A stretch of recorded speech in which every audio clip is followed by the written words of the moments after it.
9-year-old boy runs away from home carrying his younger sister and enters the neighbor's house crying. When the neighbor discovers what's happening, he immediately calls the police. The cabinet door creaked as Thad opened it for the third time, hoping somehow he'd missed something. His thin fingers traced the back of the empty shelf, collecting only dust. At 9 years old, he wasn't tall enough to see inside without standing on his tiptoes, balancing precariously on the chipped laminate counter that had seen better days. "Thaddy," Ren's small voice came from behind him. "I'm hungry."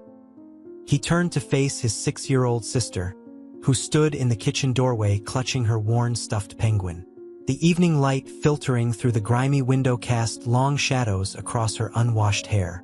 She hadn't complained when he couldn't get the hot water to work this morning. "I know, Ren. I'm looking." His voice carried a patience that no 9-year-old should have mastered. The kitchen clock read 6:43 p.m. its steady ticking a reminder of another day their mother hadn't come home. 3 days now, the longest stretch yet. The apartment had grown colder as the day progressed. Thad had found the notice about the heating being cut off, crumpled behind the couch where their mother must have tossed it. He didn't understand all the words, but the big red, final notice told him enough. He climbed down from the counter and opened the refrigerator, though he knew what he'd find: a half-empty bottle of ketchup, some expired milk, and a single wrinkled apple that had seen better days. The light inside flickered weakly, and Thad wondered how long before that bill would go unpaid too. "Maybe we can share the apple?" Ren suggested, her voice small but hopeful. She was always trying to help, even when there wasn't much help to give. Thad felt the familiar tightness in his chest, the one that came whenever she tried to make things easier for him. "No, you have it," he said, reaching for the fruit and wiping it on his sleeve before handing it to her. "I had those crackers from Mrs. Peterson at lunch. Remember?" It was a lie, but a necessary one. He'd given those crackers to Ren hours ago. As Ren sat at their small kitchen table, carefully eating her apple in tiny bites to make it last longer, Thad's mind wandered to their mother, Autumn. He remembered when she used to paint, her hands covered in bright colors, her laugh filling their old apartment before they had to move to this one. Before Nash. Before the needles he sometimes found in the bathroom. Before she started disappearing for days at a time with hollow promises of coming back with groceries and presents. The temperature dropped further as night fell. Thad had gathered all their blankets onto Ren's bed, creating a nest of sorts.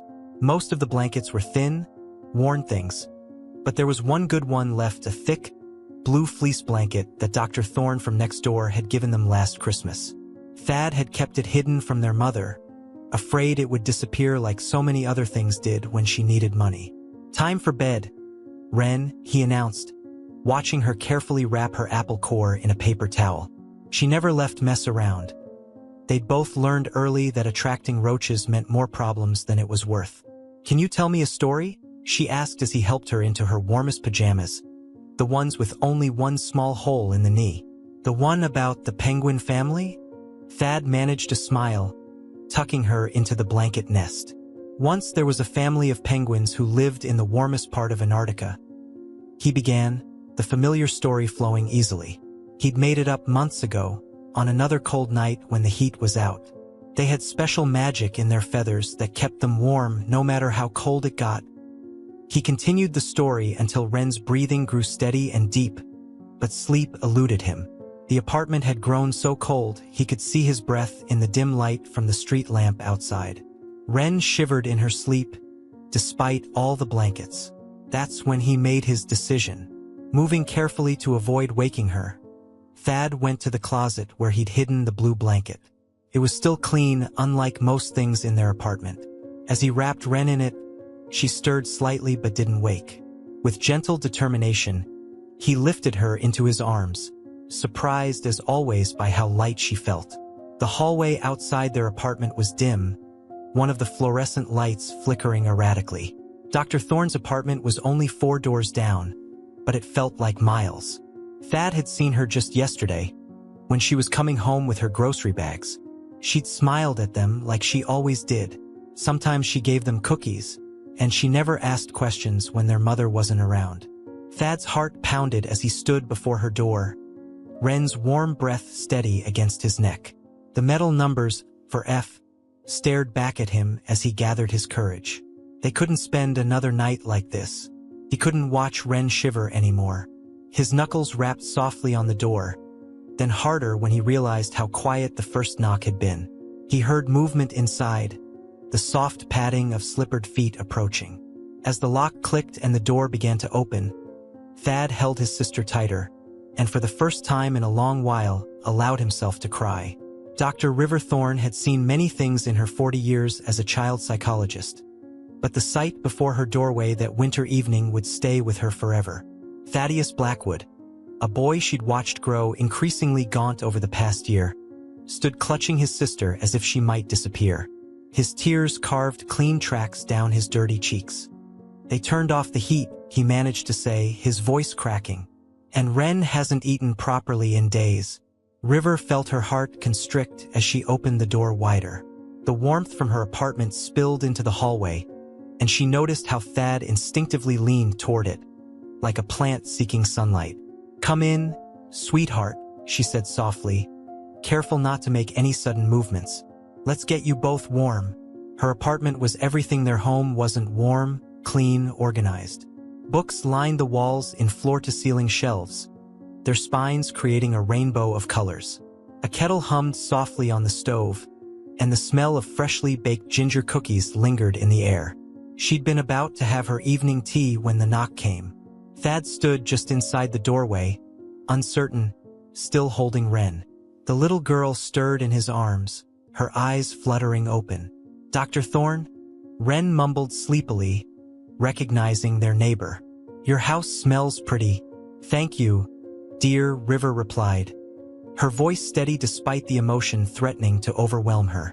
"Would you like to lie down on my couch? It's very comfortable."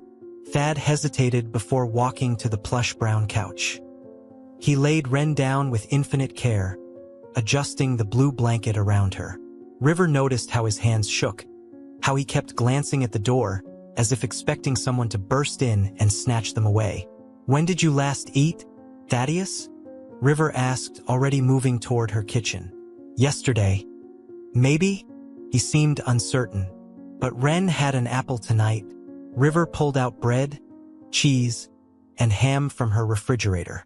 As she made sandwiches, she observed Thad from the corner of her eye. He stood by the couch, one hand resting protectively on Wren's shoulder, his body tense as a bowstring. "Your mother hasn't been home?" she asked gently, though she knew the answer.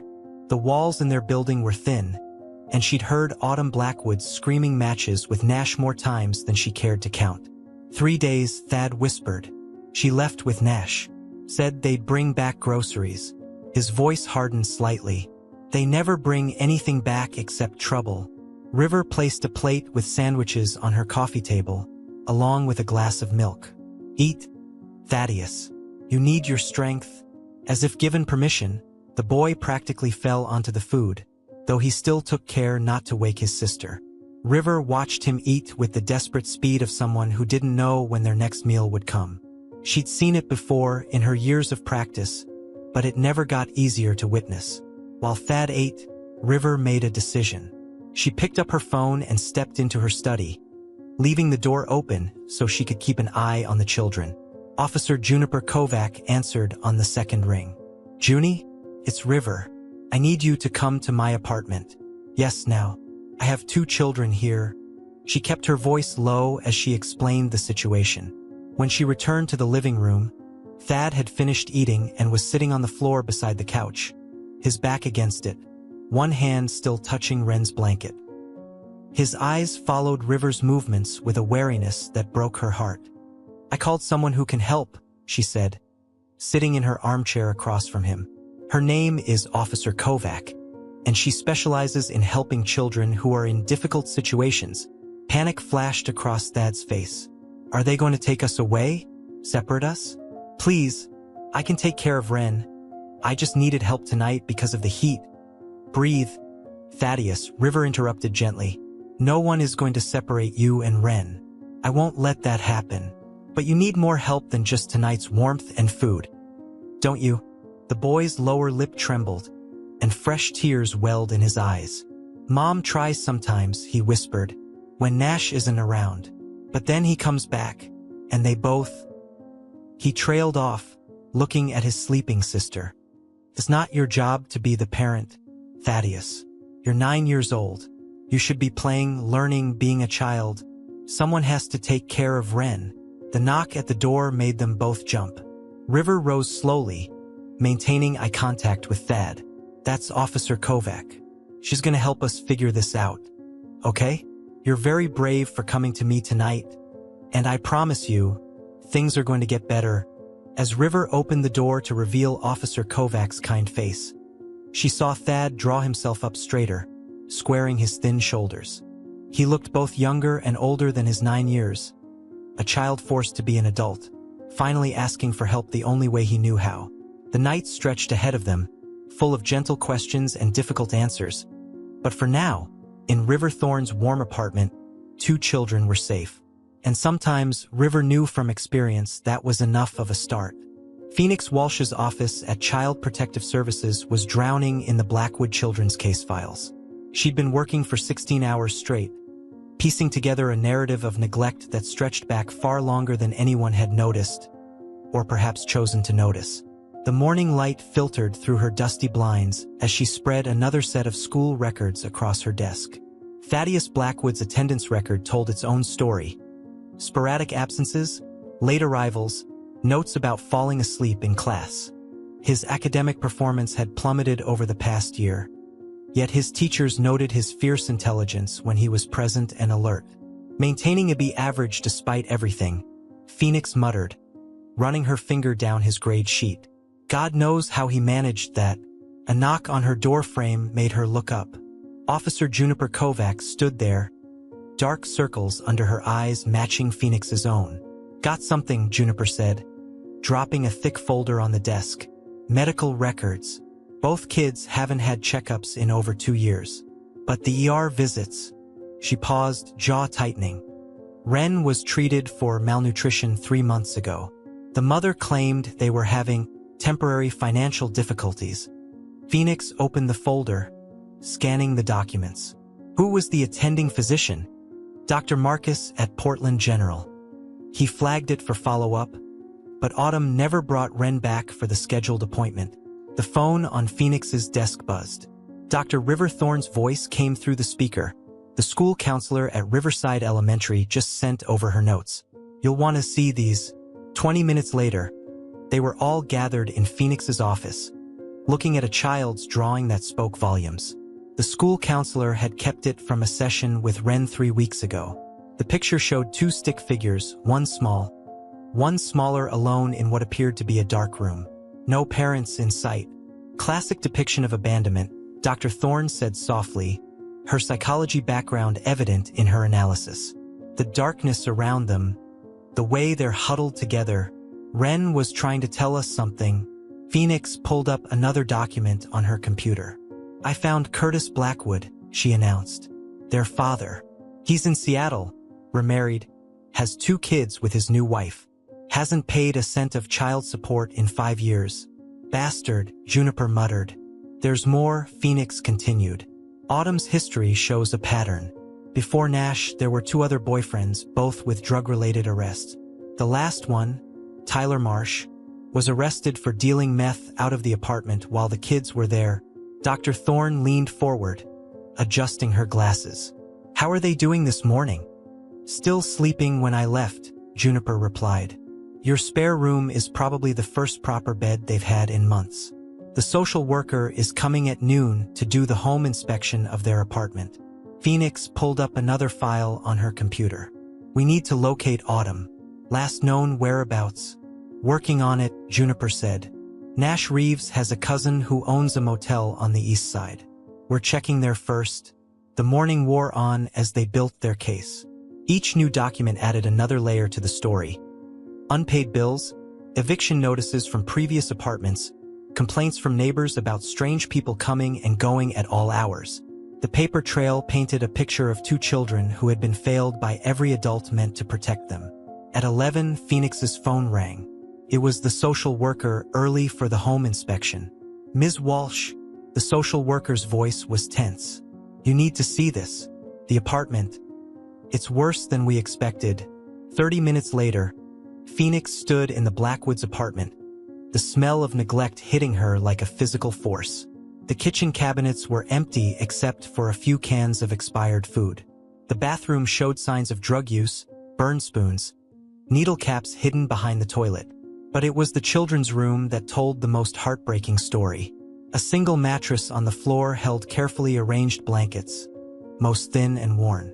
A backpack in the corner contained neatly folded clothes, a few school books, and a small stash of crackers. Next to it, a teddy bear missing an eye sat protectively in front of a child's piggy bank. Thad's emergency supplies, Juniper said softly, having followed Phoenix into the room. Look at how organized it is. He was trying so hard to create some stability. Phoenix knelt by the mattress, noting how the blankets were arranged to create a barrier against the wall, probably to keep out the cold.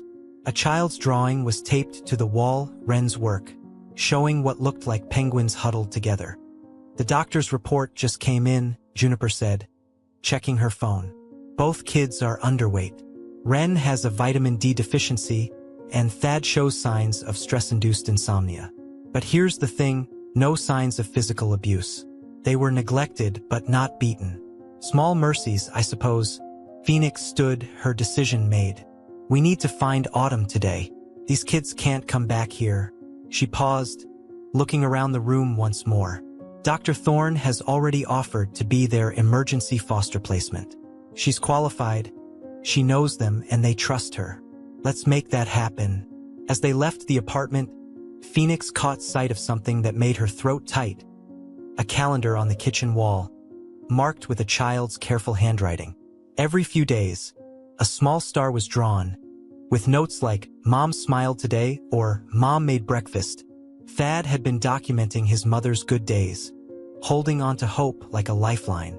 Phoenix Walsh had seen many cases in her career, but something about those stars, drawn with such patient optimism, would haunt her for years to come. The day stretched ahead, full of paperwork and court filings. But one thing was clear, the Blackwood children's paper trail of neglect was about to end. The next chapter of their story was beginning, and Phoenix was determined to make it a better one. They found Autumn Blackwood and Nash Reeves at the Starlight Motel, exactly where Juniper suspected they'd be. The scene that greeted them was grimly predictable, a room thick with cigarette smoke, empty bottles scattered across stained carpet, and the sharp smell of something more sinister lingering in the air. Autumn sat on the edge of the bed, her once beautiful face hollow and aged beyond her 32 years. Her dark hair, which Wren had inherited, hung in greasy strands around her face. When Officer Kovac entered the room, Autumn barely registered her presence, her dilated pupils struggling to focus. "Where are my kids?" The words slurred together as she tried to stand, swaying slightly. "What are you doing here?" Nash lounged against the wall, his tall frame tense despite his affected casualness. At 37, he looked closer to 50, his face weathered by years of hard living. His eyes darted between the officers and the bathroom, where Phoenix Walsh suspected evidence was hastily disposed of before they opened the door. "Your children are safe," Juniper said firmly, positioning herself between Nash and Autumn, "which is more than I can say for their situation at home. No heat, no food, no supervision. Want to explain that, Autumn?" "We were coming back," Nash interjected, his voice carrying a desperate edge. "Just needed to handle some business first. Kids are fine, they know how to take care of themselves." Phoenix stepped forward, her case worker badge catching the dim light. "They're 9 and 6, Mr. Reeves. They shouldn't have to know how to take care of themselves." Autumn's face crumpled, a moment of clarity breaking through her drug-induced haze. "Thad. He takes such good care of Wren. He's such a good boy." Tears began to roll down her cheeks, cutting trails through her smeared makeup. "He's a child, Autumn," Phoenix said, softer now. "Your child. And right now he's doing your job." Nash moved suddenly, reaching for Autumn's arm. "We don't have to listen to this." "They can't. Actually, we can," Juniper interrupted, stepping between them. Autumn, we're here to inform you that your children have been placed in emergency foster care. You'll need to appear before a family court judge to discuss their custody situation. The news seemed to hit Autumn like a physical blow. She staggered, sitting heavily on the bed. You took my babies? They took themselves, Phoenix corrected. Thad carried Wren to a neighbor's door because they were freezing and hungry. Would you like to know what we found in your apartment? Would you like to see the pictures? Nash's facade of indifference cracked. This is bullshit. Those kids are fine. Autumn's a good mother when what? Juniper challenged. When she's not with you. When she's not chasing the next high. When she actually comes home. Autumn began to rock back and forth, her thin arms wrapped around herself. I love my children, she whispered. I love them so much. Love isn't enough, Phoenix said, pulling out her card. But it can be a start. There's a bed waiting for you at Portland Recovery Center. Right now, today. You can choose your children, Autumn. You can choose to fight for them. Nash laughed, a harsh sound. Recovery Center? You think that's the answer? Autumn, baby, don't listen to them. We'll figure this out. Get the kids back. Mr. Reeves, Juniper cut in, you need to step back. This isn't your decision. The next few minutes dissolved into chaos. Nash, realizing he was losing control of the situation, began shouting. Autumn, overwhelmed and coming down from whatever she'd taken, started sobbing hysterically. It took 3 officers to restrain Nash when he tried to prevent Autumn from listening to Phoenix's explanation of the recovery program. In the end, Autumn sat in the back of Phoenix's car, staring out the window as they drove away from the Starlight Motel. Nash's angry shouts faded behind them, along with the last vestiges of the life she'd been living. They must hate me, she whispered, watching the city blur past. My babies must hate me. Phoenix glanced at her in the rearview mirror. They love you. That's what makes this so hard for them. Thad still marks your good days on the calendar. Did you know that? He puts little stars on the days when you smile, when you make breakfast, when you're really there. A sound escaped Autumn that was half sob, half laugh. Stars? He always loved stars. When he was little, before Wren, before everything went wrong. We used to lie in the park and find constellations. You can find them again, Phoenix said quietly. But first, you have to find yourself. As they pulled up to the recovery center, Autumn's hand trembled on the door handle. What if I can't do it? What if I fail them again? Then you'll get up and try again, Phoenix replied. But right now, your children are safe, warm, and cared for. They're giving you a chance to heal. The question is, will you take it? Autumn stepped out of the car, her legs unsteady but her back straightening as she looked at the building before her. Behind them, the sun was setting, painting the sky in shades of purple and orange. Somewhere across the city, in Dr. Thorne's apartment, 2 children were having dinner at a real table, in a warm room with clean plates and full glasses. And here, in front of the recovery center, their mother took her first step toward finding her way back to them. Dr. River Thorne's apartment transformed over the next few days, childhood slowly seeping into its dignified spaces. Wren's drawings appeared on the refrigerator, held by alphabet magnets. Thad's carefully organized schoolbooks found a home on the lower shelf of River's massive bookcase. Small changes that spoke volumes about growing comfort and trust. The morning light filtered through the kitchen window as River prepared breakfast, watching Thad help Wren button her coat. It was their 4th day of their temporary placement, and the first time Thad had allowed River to make breakfast without hovering anxiously in the kitchen. Remember to eat your lunch today? Thad reminded his sister, checking her backpack for the 3rd time. All of it. Okay? I will, Wren promised, fiddling with her newly brushed hair. River had bought her hair ties with little butterflies on them, and she hadn't stopped touching them since. She'll be fine, Thaddeus, River said gently, placing plates of scrambled eggs and toast on the table. You don't have to worry so much anymore. Thad's hands stilled on Wren's backpack. I know. It's just... He trailed off, his young face creasing with familiar worry lines. It's just that you've been taking care of her for so long, River finished. It's hard to stop. The children sat at the table, Ren immediately diving into her eggs while Thad picked at his toast. River noticed how he still watched to make sure Ren ate first, how his shoulders remained tense until his sister had cleaned her plate. "Dr. Thorne?" Ren asked, her mouth full of toast. "Can I take an extra apple for lunch? In case Thad forgets to eat his again." River's heart clenched at the role reversal, the younger sister trying to care for her caretaker. "Of course, dear. And maybe Thad can promise to eat his own lunch today." She caught the boy's eye, her gaze gentle but firm. Thad flushed, looking down at his barely touched breakfast. "I'll try."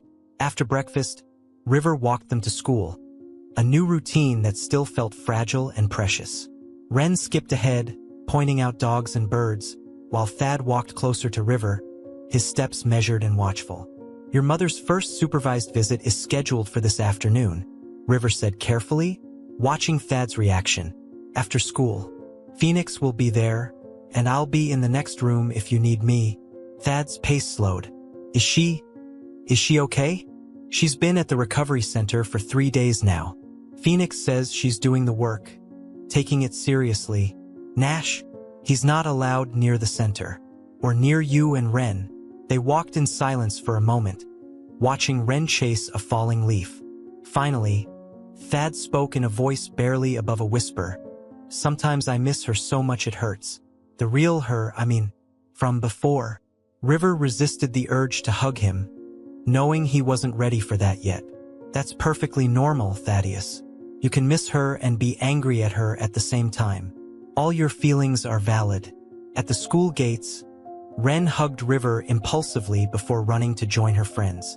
The sight of her playing freely, without constant worry, made Thad's eyes water.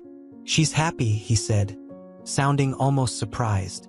"You both deserve to be happy," River replied. "Now go on, you'll be late for class." The day passed slowly for River, filled with preparation for the supervised visit. She arranged her living room carefully, removing anything breakable, setting out water and tissues. Phoenix arrived early to brief her. "Autumn's been in withdrawal," Phoenix explained quietly. "It's been rough, but she's pushing through. She knows this visit is contingent on her staying clean." The children arrived home from school at their usual time. Ren was chattering about art class, but Thad had grown quiet again, his anxiety visible in every movement as he helped his sister with her coat. When Autumn arrived, the change in her was already visible. 3 days sober had brought some clarity back to her eyes, though her hands shook slightly as she sat on River's couch. When Ren ran to her with a cry of "Mommy," Autumn's composed facade cracked. "My baby," she whispered, holding Ren close. "My precious baby." Thad stood back, his small frame rigid. River watched as Autumn looked up at her son, tears streaming down her face. "Thad," she said softly, "my brave, wonderful boy. I'm so sorry. I'm so sorry." What happened next would stay with River forever. Thad took one step forward, then another, his face a battlefield of emotion. When he finally let his mother hold him, his sobs were those of a child, not the miniature adult he'd been forced to become. The visit lasted an hour. They talked, cried, shared awkward moments of silence. Autumn listened as Ren showed her the butterfly hair ties, as Thad hesitantly mentioned his science project. Small steps toward healing, witnessed by the afternoon sun streaming through River's windows. After Autumn left, escorted by Phoenix back to the recovery center, River found Thad sitting in the window seat, watching the street below. "You did very well today," she said, sitting beside him. "She looks different," he observed. "Her eyes, they're clearer." "Recovery is a journey," River explained. "There will be good days and hard days. But you and Ren are safe now, no matter what happens." From the other room, they heard Ren humming as she drew another picture for the refrigerator. The sound of normalcy, of childhood restored, filled the apartment like warm light. "Can I put a star on the calendar?" Thad asked suddenly. "For today?" River smiled, her heart full. "Of course you can, Thaddeus. Of course you can." The call came at 2:47 a.m., shattering the quiet of River's apartment. Phoenix's voice was tight with urgency. "Autumn's overdosed. She's at Portland General. Nash smuggled something into the center. River glanced toward the children's room, where Thad and Ren slept peacefully for the first time in days. How bad? They're working on her now. I'm heading to the hospital. The kids are safe with me, River finished. Keep me posted. After hanging up, River sat in her darkened living room, the city lights casting long shadows through the windows. She knew that somewhere across town, in a stark hospital room, Autumn Blackwood was fighting for her life. The same Autumn who, just hours ago, had sat on this very couch, showing tentative signs of progress. The memory of the afternoon visit now seemed fragile, like a soap bubble about to burst. Autumn had brought a small gift for each child: hair clips for Ren, a notebook for Thad. She'd been shaky but present, her eyes clear and focused as she listened to Ren's stories about school. A soft sound drew River's attention. Thad stood in the hallway, his thin frame silhouetted against the darkness. "Something's wrong," he said. "Not a question." "I heard the phone." River patted the space beside her on the couch. "Come sit, Thaddeus." He moved like an old man, each step heavy with anticipation of bad news. When he sat, River noticed how his hands clutched the hem of his pajama shirt, the same nervous gesture she'd seen Autumn make hours earlier. "Your mother is in the hospital," River said gently. "Nash brought drugs into the recovery center and she took them." Thad's breath hitched, but he didn't cry. "Is she going to die?" "The doctors are helping her right now. Phoenix is there. She promised." His voice cracked. "Today, she promised she was trying. She was trying, Thaddeus. Addiction it's like a monster that lies to you. It makes you break promises even when you want to keep them." They sat in silence for a moment, the distant sound of sirens floating up from the street below. Finally, Thad spoke again, his voice small. "What happens if she dies?" The question hung in the air like smoke. River chose her words carefully. "Then you and Ren will still be safe. You'll still have a home and people who care about you. But let's not think about that yet. Your mother is fighting." "She never fought before," Thad whispered. "Not really. Not even when Dad left. Sometimes people have to hit rock bottom before they can start climbing up." "What's rock bottom?" "It's when things get so bad that you finally realize you have to change. Sometimes." River paused, considering her next words. "Sometimes it takes almost losing everything to understand what really matters." The night crept on. River made hot chocolate and they sat together waiting for news. Thad didn't cry, but his hand found its way into River's, holding on tight. At 4:23 a.m., Phoenix called again. "She's stable." They got to her in time. "Nash has been arrested. He'll face charges for smuggling drugs into the facility." When River relayed the news, Thad's grip on her hand loosened slightly. "Can we see her?" "Tomorrow, maybe, if the doctors say it's okay. She'll need to rest." "Does Ren need to know?" The question, so adult in its consideration, made River's heart ache. "We'll tell her that Mommy got sick and the doctors are helping her get better. She doesn't need to know all the details." Dawn was breaking when Thad finally fell asleep on the couch, exhausted from worry. River covered him with a blanket, watching his face smooth out in sleep, young again without the weight of adult concerns. Later that morning, Ren bounced into the living room, stopping short when she saw her brother asleep on the couch. "Is Thad sick?" she asked, her forehead creasing with worry. "He had a rough night," River explained. "Let's let him sleep a little longer." As she helped Ren with breakfast, River thought about cycles, how they perpetuate and how they break.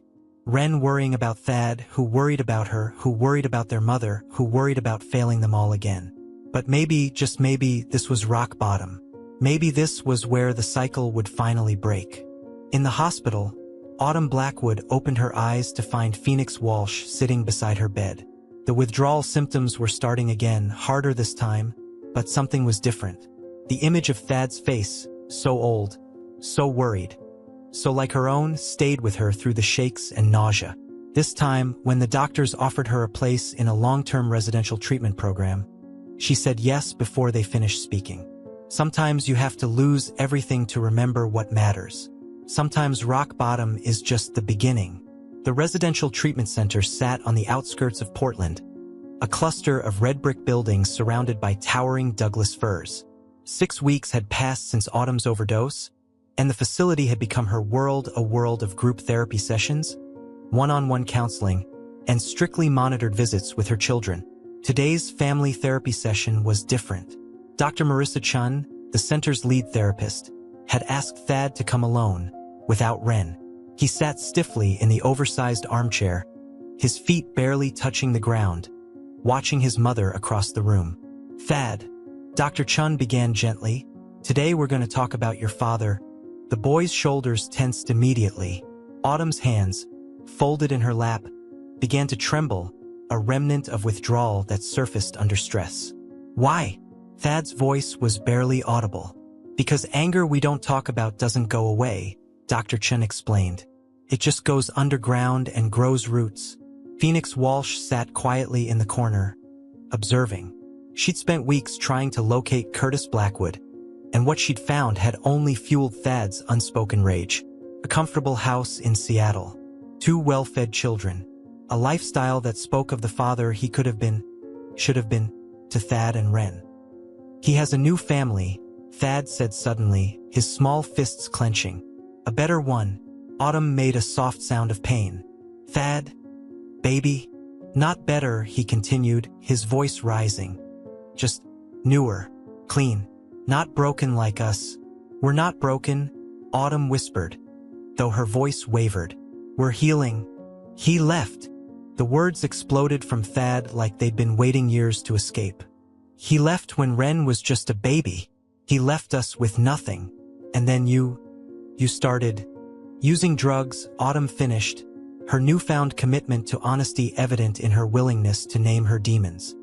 "After your father left, I started using drugs to numb the pain. And that was my choice, Thad. My terrible, selfish choice." Dr. Chun leaned forward. "Thad, it's okay to be angry at both your parents. You don't have to choose whose fault it was." The boy's breath hitched. "I hate him," he whispered. "But sometimes I hate you too, Mom. And then I hate myself for hating you." Autumn rose from her chair, crossing the room to kneel before her son. 6 weeks of proper meals and rest had brought some color back to her face, some life back to her eyes. "Listen to me, Thaddeus Michael Blackwood. You are allowed to hate what I did. You are allowed to hate that I failed you. But don't you dare hate yourself for having feelings. But Ren has you, has always had you." Autumn's voice cracked. "You kept her safe when I couldn't, when I wouldn't. But that time is over now. It's my turn to be the parent."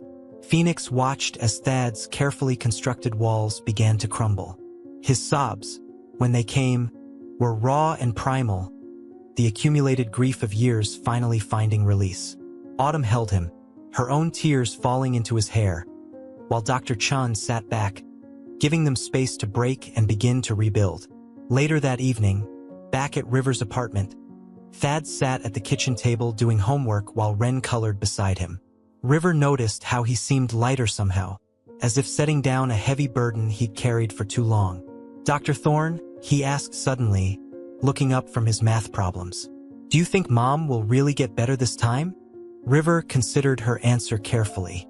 "I think she's working harder than she ever has before. And I think having a safe place to fall makes it easier to be brave." "Like how we have a safe place with you?" "Exactly like that." Ren looked up from her coloring book. "I drew Mom today," she announced, pushing her picture forward. "See? She's smiling. And her eyes are the right color now, not all foggy like before." Thad studied his sisters drawing their mother standing tall, surrounded by flowers, her eyes clear and bright. "Yeah," he said softly. "That's how she's starting to look again." The long road to recovery stretched ahead of them all, filled with therapy sessions and supervised visits, small victories and occasional setbacks. But here in River's kitchen, watching Thad help Ren with her colors, the destination seemed less important than the journey itself.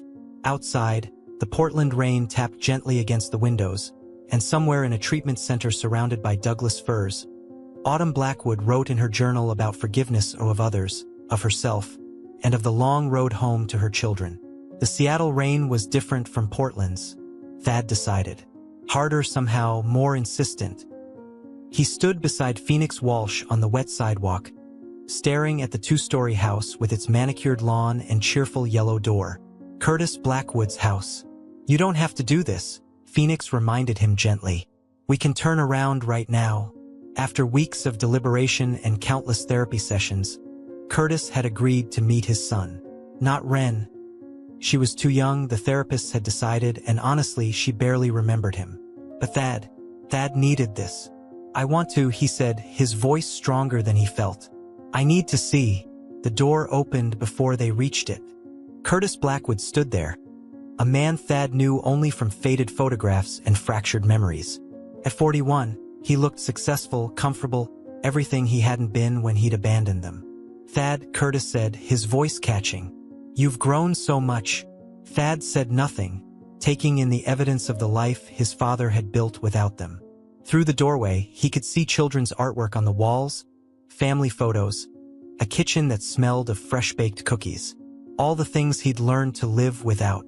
A woman appeared behind Curtis, Amanda, his new wife. Her smile was kind but uncertain. Would you like to come in? I made hot chocolate. No. Thad's response was quiet but firm. I didn't come for hot chocolate. Phoenix placed a supportive hand on his shoulder as Curtis stepped onto the porch, closing the door behind him. The three of them stood there, the rain creating a curtain around their uncomfortable reunion. I owe you an explanation, Curtis began. No, Thad interrupted, surprising himself with his clarity. You owe me the truth. Why weren't we good enough? The question hung in the rain-heavy air. Curtis seemed to age years in seconds, his comfortable facade cracking. You are. I was young and scared, and your mother was. Don't. Thad's voice sharpened. Don't blame Mom. She broke after you left. But you just started over. Like we never existed. Through the window, Thad caught a glimpse of movement. Curtis's other children, watching curiously. A boy around Ren's age. A girl maybe 3 years younger. Both well-fed, well-loved, secure in their father's presence. I see them, Thad said quietly. Your do-over kids. The ones you didn't abandon. Thad, please. My sister cries sometimes at night. She doesn't remember you, but she misses the idea of you. I used to tell her stories about how you were a secret agent or an astronaut. Anything better than the truth. Curtis tried to reach for him, but Thad stepped back, closer to Phoenix. I needed you, he continued, his voice trembling slightly. When Mom started using drugs, when I had to learn to cook for Ren, when we were cold and hungry and scared, I needed my father. But you weren't just gone, you were living this whole other life. I send money now, Curtis offered weakly. Since the court order. Money? Thad laughed, a sound too old for his young face. I didn't need money. I needed my dad. The rain intensified, but no one moved. Phoenix watched silently as Thad straightened his shoulders, looking his father directly in the eyes. I came here because I needed to see, he said. I needed to know if you were some monster who hurt us, or if you were just weak. And now I know. Curtis flinched as if struck. What do you know? That you're just a man who made choices. Bad ones. And I don't have to carry them anymore. Thad turned to Phoenix. I'm ready to go home now. As they walked away, Curtis called after them. Thad, wait, I want to make things right. Thad paused but didn't turn around. You can't make it right, he said. But that's okay. I have people who show up for me now. Real people. And Mom. She's fighting to come back to us. She's not running away.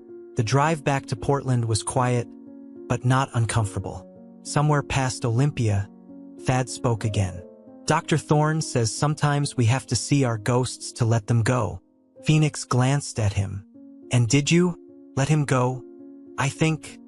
Thad watched the raindrops race across his window. I think I'm ready to stop waiting for him to be the dad I needed. I have other people now. That evening, back in River's apartment, Ren showed Thad her latest drawing, their strange, beautiful, chosen family. River with her books and cookies. Phoenix with her kind eyes. Officer Kovac with her protective smile. Their mother, getting stronger every day in treatment. And in the center, Thad and Ren no longer alone. Do you want to add Dad? Ren asked innocently. Thad looked at the drawing, at the family they'd found rather than the one that had failed them. No, he said, pulling his sister close. It's perfect just like this. 3 months into Autumn's recovery, the rhythm of life had shifted dramatically. The morning sunlight streamed through River's kitchen window, catching the gold in Ren's hair as she carefully arranged banana slices on her oatmeal to make a smiley face. Thad sat beside her, actually eating his breakfast without watching the door or checking the time obsessively. Mom's evaluation is today, he said quietly to River, who was preparing lunches for them both. River nodded, adding an extra cookie to each lunch bag. Small rewards for brave hearts. That's right. The treatment center will decide if she's ready for outpatient care. Phoenix had explained it to them last week. If Autumn passed her evaluation, she would move into a transitional living facility, with more freedom and more frequent visits with her children. The next step toward rebuilding their family. Will she live with us again? Ren asked, looking up from her oatmeal masterpiece. Not right away, sweetheart, River explained. First, she needs to prove she can take care of herself. Then we'll talk about the next steps. The changes in Autumn were remarkable. Week by week, she'd grown stronger, more present. Her face had filled out, and her hands rarely shook anymore. In therapy, she'd begun to unravel the tangled threads of her own childhood trauma, understanding how it had led her to make the choices she'd made. But more importantly, she'd begun to repair her relationship with her children, especially Thad. Their weekly therapy sessions had evolved from tearful confrontations to honest discussions about fear, trust, and forgiveness. I gave Mom my latest math test, Thad said, pushing his empty bowl away. The one with the A+. She must have been very proud, River smiled. She was. But... He paused, considering his words carefully. She was proud in a different way now. Before, when she was using, she'd get really excited and make big promises about celebrations and presents. Now she just sees me. Really sees me. The morning routine continued, backpacks checked, teeth brushed, shoes tied. As they walked to school, River noticed how Thad no longer scanned every street corner for signs of his mother or Nash. He walked lighter now, more like the child he was meant to be. Later that afternoon, Phoenix called with news from the evaluation. She passed, Phoenix announced, her voice warm with pride. With flying colors. The treatment team says she's one of their most committed patients. She's already lined up a job at a local bakery that works with recovery programs, and she's enrolled in community college courses for next semester. River shared the news with the children over dinner. Ren clapped with delight, while Thad's reaction was more measured, hopeful but cautious, like someone who's learned the hard way not to trust too quickly. When can we see her? He asked. She'll move into the transitional facility this weekend, River explained. After that, you can visit her there twice a week instead of just once. And if everything goes well, she might be able to take you out for short trips to the park or the library. With supervision? Thad checked, ever practical. At first, yes. But this is a good thing, Thaddeus. Your mother is doing the work, taking the steps she needs to take. That night, as River passed by the children's room, she heard Thad telling Ren a new version of their penguin story. Gone was the tale of baby penguins having to take care of themselves. Instead, it was a story about a penguin family getting stronger together, learning to swim through rough waters toward calmer seas. In her study, River looked over the paperwork. Phoenix had dropped off documents about long-term guardianship options, about maintaining stability while supporting family reunification. The path ahead would require careful balance, patience, and unwavering support. But watching Thad laugh at one of Ren's jokes during breakfast, seeing him actually play at recess instead of watching his sister like a hawk, noticing how he'd started keeping a journal of his own feelings instead of just tracking his mother's good days. These were the small victories that marked their progress. They were building something new here, brick by careful brick. Not a perfect family, but a real one. One that acknowledged its cracks and scars while choosing, day by day, to heal and grow stronger. As River turned off the lights that night, she heard Thad's voice from the darkness of his room. "Dr. Thorne, thank you for being our safe harbor." The words floated in the quiet apartment, a testament to how far they'd come and a promise of how far they could still go. On a bright Tuesday morning in early spring, 6 months after that desperate night when Thad carried Wren to Dr. Thorne's door, the Blackwood family gathered in River's living room for a celebration. Not a traditional one, perhaps, but significant in its own quiet way. Autumn had been clean for 180 days. She sat on River's couch, her hands steady as she held a small cake that she'd baked herself at the Recovery Program's bakery. Her hair was pulled back neatly, revealing clear eyes and a face that had regained its youth. A silver 6-month sobriety chip hung on a chain around her neck. "I didn't think we needed candles," she said softly, looking at her children. "We've had enough darkness." Thad sat beside her, no longer watching her every movement for signs of relapse. At 10 now, his birthday had passed last week. He seemed finally able to inhabit his age rather than shouldering the weight of adulthood. Wren perched on the arm of the couch, her butterfly hair clips catching the sunlight. Phoenix Walsh and Officer Kovac were there too, having become as much a part of this unconventional family as anyone else. They brought paperwork, always more paperwork. But today it was the good kind. Plans for supervised home visits, schedules for family therapy, guidelines for gradual reunification. "I'd like to share something," Autumn said, placing the cake on the coffee table. She pulled out a notebook, similar to the one she'd given Thad months ago. "In treatment, they encouraged us to write letters to those we've hurt. I've written many to both of you, but this one I'd like to read aloud." River watched as Thad instinctively reached for Wren's hand. A gesture of protection turned to one of support. "Dear Thaddeus and Wren," Autumn began, her voice clear and strong. "There are no words big enough to hold my regret, my shame, or my love for you both. For years, I chose darkness over your light.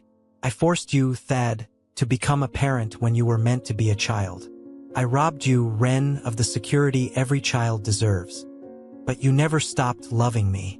Even when I was lost in the worst of my addiction, you, Thad, kept putting stars on calendars for my good days. You, Wren, kept drawing me in your pictures, always with a smile, always with hope. I cannot undo the past. I cannot give you back the childhood years that my choices stole from you. But I can promise you this. Every day, I choose recovery.